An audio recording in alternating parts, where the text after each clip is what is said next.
চরভদ্রাসনে পচা মাংস দিয়ে তেহারি বিক্রির অভিযোগ উঠেছে একটি বিরিয়ানি হাউজের বিরুদ্ধে।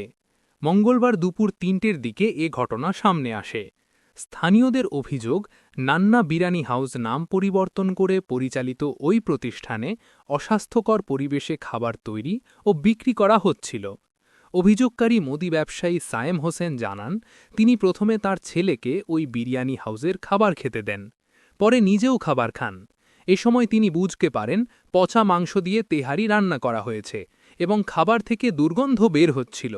বিষয়টি জানালে কর্তৃপক্ষ খাবার পরীক্ষা করার কথা বলে পলিথিনে ভরে সরিয়ে নেয়। পরে তিনি সাংবাদিকদের খবর দেন। খবর পেয়ে ঘটনাস্থলে গিয়ে দেখা যায় দুর্গন্ধযুক্ত খাবার ডাস্টবিনের পাশে পলিথিনে মোড়ানো অবস্থায় পড়ে আছে। অভিযুক্ত হোটেল মালিক বেলায়েত দাবি করেন, খাবারগুলো আগের দিনের রান্না ছিল। রোজার কারণে বিক্রি কম হওয়ায় এবং গরমের কারণে খাবার নষ্ট হয়ে যেতে পারে। অভিযোগ পাওয়ার পর তারা খাবার ফেলে দিয়েছেন বলেও জানান তিনি।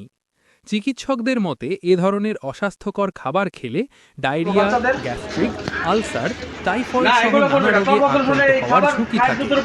এদিকে কনজিউমার্স অ্যাসোসিয়েশন অফ বাংলাদেশের স্থানীয় নেতারা বলছেন, প্রশাসনের দুর্বল নজরদারির কারণেই এ ধরনের ঘটনা ঘটছে।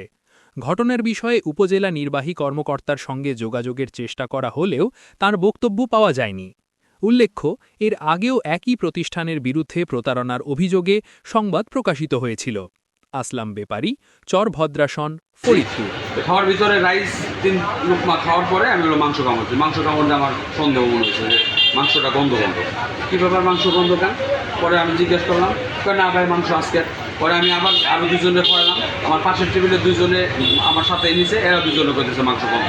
পরে ওরা বলতেছে যে ভাই মাংসটা আগের।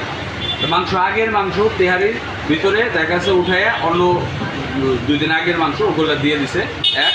আর 2 নম্বর হলো গিয়া ওগের ওই বলার পরে এখন হলো ওই সব গুছায় ভিতরে পলিথিনে নিয়ে ভিতরে ফেলা। এখন তো ওটা রাত্রে গোস্তটা পাকাই নয়, সকালে ওটা তেহারি পাকে দোকানে দেয়। তাই গরমের জন্য হয়তো গোস্তটা নষ্ট হয়ে যাবে। কাস্টমারও নিয়ে নিয়েছে, তাই আমরা খাবার বিক্রি করি নি, এটা ফেলাই দিচ্ছি।